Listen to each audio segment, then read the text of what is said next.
যা নেওয়ার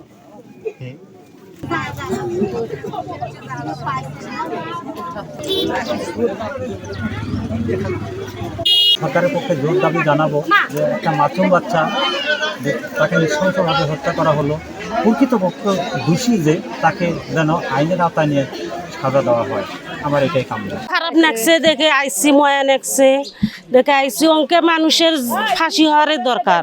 গতকালকে যে অনাকাঙ্ক্ষিত ঘটনাটি ঘটেছে, একটা হত্যাকাণ্ড, একটা শিশুকে মারা হয়েছে, অত্র এলাকার মানুষ আমরা সবাই চাচ্ছি এইটার সঠিক তদন্ত করে একটা কঠোর যেন শাস্তি হয়, বিচারের দাবি করছি।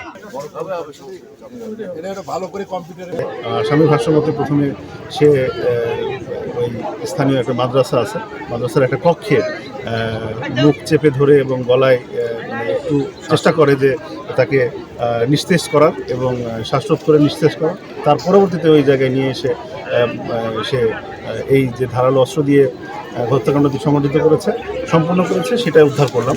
এই হত্যাকাণ্ডের পেছনে সে শুধু একাই দায়ী বা একাই জড়িত, এর পেছনে অন্য কেউ নাই।